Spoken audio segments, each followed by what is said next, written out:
After your sculpture is washed with black paint, you need to make sure it is completely dry. So here's mine, and I know it's dry because I'm not getting any paint on my hands from it. The next thing you're going to need is a brush of some kind. I use chip brushes, and they're quite inexpensive, and they're really pretty lousy brushes, and that's actually what you're looking for, because you're really going to grind this brush. So after you have your chip brush, you want to put a little bit of a light color of paint on paper. Now the reason you want light colored paint is because you're using this paint to basically create a canvas. So the dark color is for the low spots and the light color is a canvas. So you take your paint and you grind the brush into it so that there's really very little paint on the brush. And one way I determine that is by taking my hand and painting on it, and you see there's not much there. So then you take your piece and you go over it with the light colored paint. Now what this does is it picks up all the high areas and it leaves the low areas. That actually makes your sculpture more interesting. And this technique is especially beautiful on highly textured work, which this is not.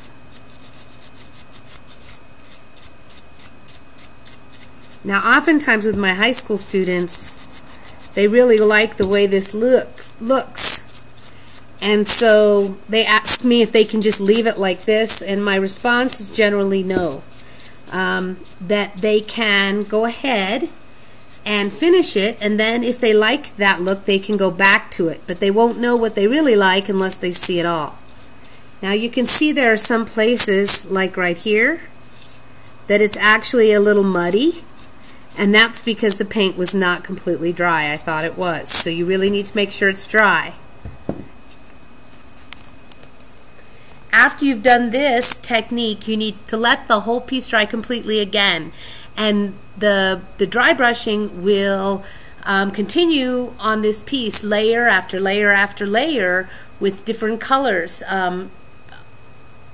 Now with this piece, there's so much going on with it already. Here, I'll show you that I don't know how many layers we want. And for me, it's usually trial and error. I go by what it looks like. Let me show you that texture on the base. And you'll see what I mean about how cool this looks on highly textured pieces.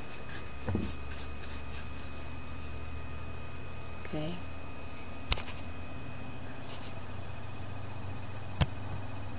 Isn't that cool? Interesting. And you can do the same here.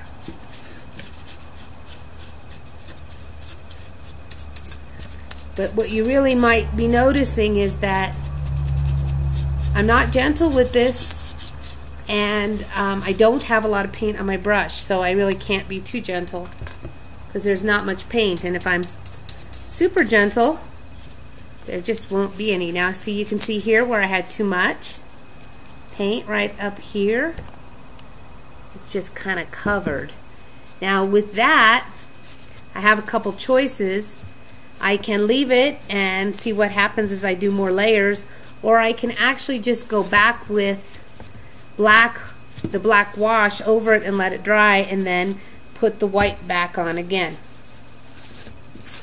Not sure which I'll do at this point. Probably I'll just leave it because I don't really care all that much.